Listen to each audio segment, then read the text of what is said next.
सबको प्रभु यीशु मसीह के नाम में जय मसीह। दोस्तों, एक बार फिर से स्वागत है आप सबका एक नए वीडियो के साथ। अगर आप भी अपने आप को टूटा हुआ, गिरा हुआ, मुश्किलों में पड़ा हुआ और अकेला महसूस कर रहे हैं तो ये वीडियो आपके लिए है। जी हाँ, बिल्कुल आपके लिए है और इस वीडियो से आप बहुत आशीष पाएंगे। तो चलिए परमेश्वर के वचन से पढ़ते हैं। दूसरा कुरिन्थियों अध्याय 7 वचन 5 से लेकर 7 तक लिखा है, क्योंकि जब हम मकिदुनिया में आए तब भी हमारे शरीर को चैन नहीं मिला, परंतु हम चारों ओर से कलेश पाते थे। बाहर लड़ाइयाँ थी, भीतर भयंकर बातें थी। तो भी दिनों को शांति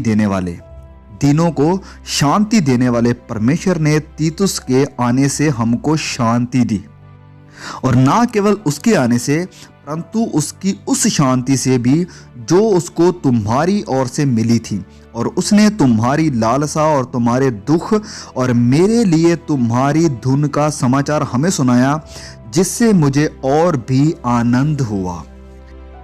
पौलुस अपने जीवन के सबसे कठिन और मुश्किल वक्त से होकर गुजर रहे हैं। वह कहते हैं कि हमारे शरीर को चैन नहीं है, चारों ओर से कलेश है। उन्हें जेल में बंद कर दिया जाता है, उन्हें मारा और पीटा जाता है। हाँ, लेकिन अगर उनके अंदर विश्वास होता तो उसके जीवन में ये सारे कलेश, ये परेशानियां कभी नहीं आती। आज भी लोग ये इल्ज़ाम लगाते हैं और ज़्यादातर ये इल्ज़ाम हमारे पास्टर्स, हमारे प्रीचर्स और हमारे चर्च के लीडर्स लगाते हैं।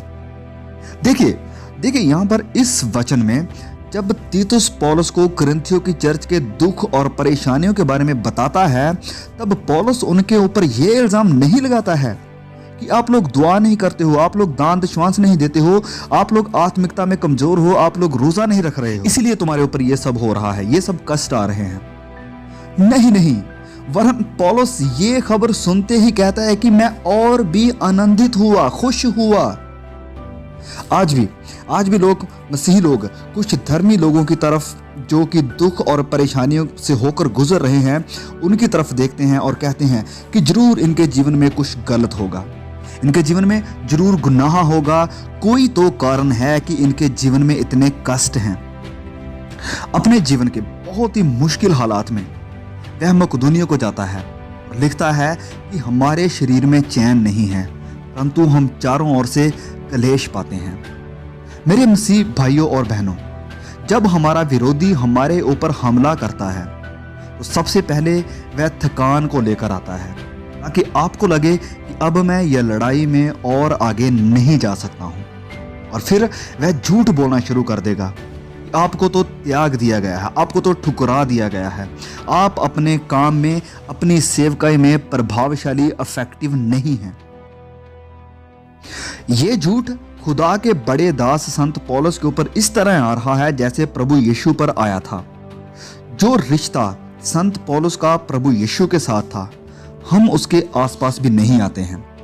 पौलुस लिखता है कि तो भी दिनों को शांति देने वाले परमेश्वर ने तीतुस के आने से हमको शांति दी है। तो तीतुस पौलुस के पास जाता है और आगे लिखा है कि ना केवल उसके आने से परंतु उसकी उस शांति से भी जो उसको तुम्हारी ओर से मिली थी। क्योंकि यहाँ पर तीतुस आकर संत पौलुस को बताता है कि कुरिन्थियों की कलीसिया के सब विश्वासी, सब एल्डर्स, उन्होंने तेरे लिए प्यार भेजा है और वह अब झूठे नबियों के साथ डील कर रहे हैं, और अब वह तेरे कैद में डाले जाने को भी नफरत नहीं करते हैं, अब वह तेरे कष्टों को भी नफरत नहीं करते हैं। अब वह समझ गए हैं, क्योंकि वह खुद भी इस सब से होकर गुजर रहे हैं। अब इस पल ये खबर सुनते ही पौलुस लिखते हैं कि मैं शांति से भर गया, मैं आनंद हुआ। और फिर पौलुस लिखते हैं कि मैं अपने सारे क्लेश में आनंद में अति भरपूर रहता हूं। जो लोग दुख में हैं और गम में हैं, खुदा मसीह भाई बहनों को इस्तेमाल करता है कि वह उन्हें फिर से तरोताज़ा करे, उन्हें रिफ्रेश करे। हम प्रेरितों के काम में पढ़ते हैं कि जब पौलुस रोम की तरफ जा रहा था और उनका जहाज सिदोन में रुक जाता है, और पौलुस चाहता है कि उस टापू, उस आइलैंड पर जो विश्वासी हैं उनके साथ मुलाकात की जाए।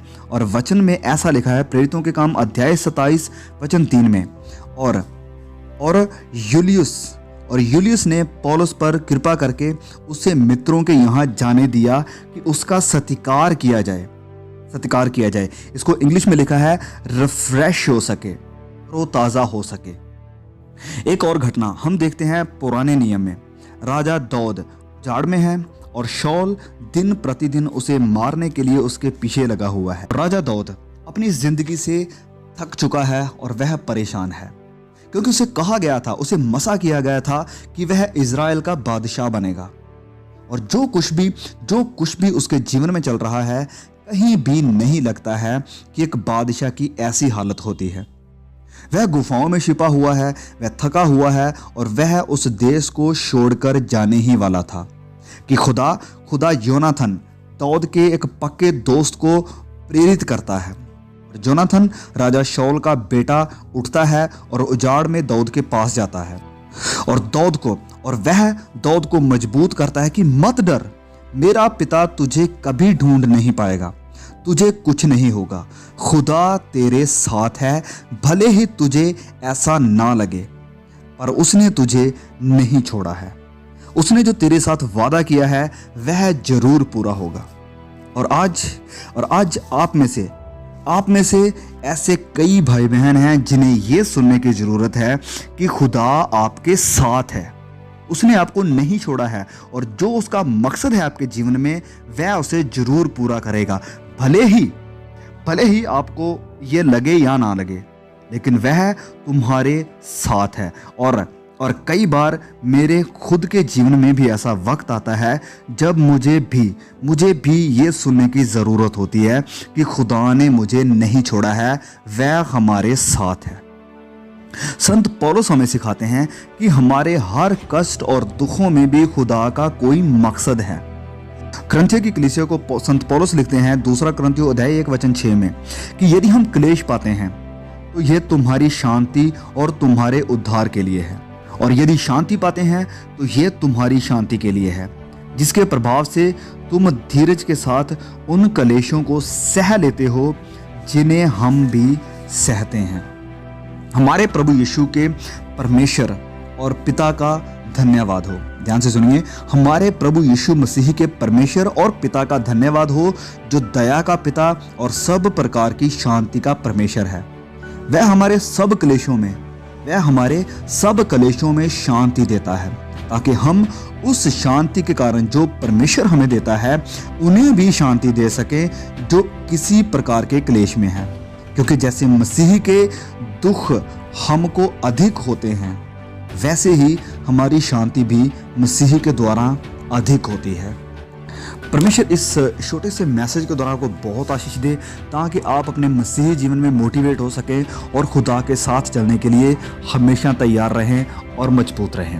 वीडियो अगर अच्छा लगा है तो प्लीज़ इसे शेयर जरूर करिएगा। बहुत जल्द मिलेंगे एक नए वीडियो के साथ। तब तक के लिए खुदा हम सबको संभाल के रखे। आमीन।